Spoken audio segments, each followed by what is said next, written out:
moromo mabende nyalo miyo gidhi mbele kod sombgi e yo makare.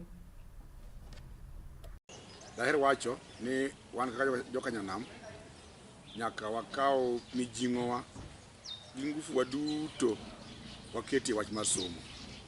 Chutho en gima ji ong'eyo ni gigo duto machon ne ji timo mane ji yude pesa ka gi kacha koro gichung' nikech thuolo ni kata tuoro mane ji goyo tuoro koro onge.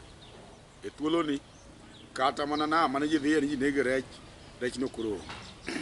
Koro mano miyo wafwenyo ni kare gima koro dong' manyaka watim gi ngufu waduto kaka jokanyanam en wach mar education. Ok oyot kamoro wanyalo wuoyo ni education obed mayot to jogo nolony chon nowacho ni kidwaro education kinyalo paro education en gi nengo mayot to tem fu. Omiyo aparo ni kik ng'ato par ni somo nyalo bedo gima yot. Nyaka kinde duto wanene kaka gima tek to en gima kwatimo to nyaka wayudi. Daher wacho ni thuolo ma watimo 100% transition kaka sirkal koro kete sani.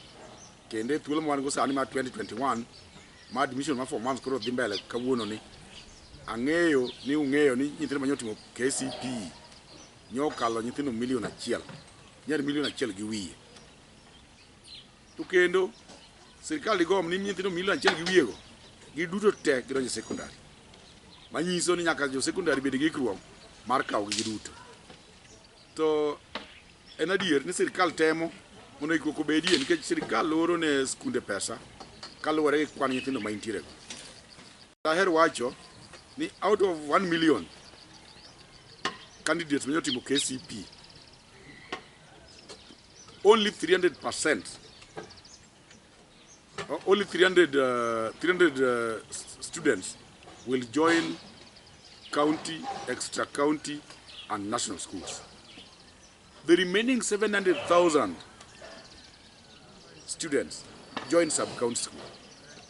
Niso kata kaka piny kanye munjire waketi ngufuwa. Ere kama jo piny nyithindgi nie mang'eny molo kuonde moko. Nyithindo mang'eny gadiera nie sub-county schools maloyo kaka gine other schools. Those categories of schools are good, yes, but gi absorb o gi kaw nyithindo mang'eny malo chalo kaka sub-county schools kaw. Sub-county schools thothgi gin day schools me kor gweng' gichiegni kodwa gin anyuolni e gwenge mopogore opogore. And sub-county schools go kamoro pogi tegna ahinya. Kata sirkal oro pesa wakaw kuom ranyisi ka skul nyithindo kata 200 kende to nyithindo skul sirkal oro ne pesa kata mana 4,000 kuom nyathi ka nyathi. Mano translate to pesa di. What can that money do in terms of infrastructure development?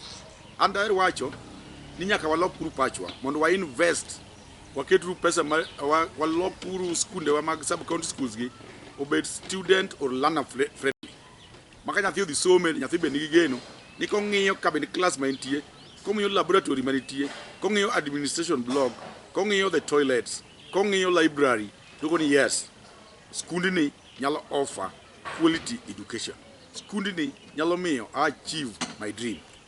Daher jiwo ni bende kata king'iyo chenro ma sirkal nigo, pesa to seketi mondo sikunde wa e gweng' ka gweng' olokre.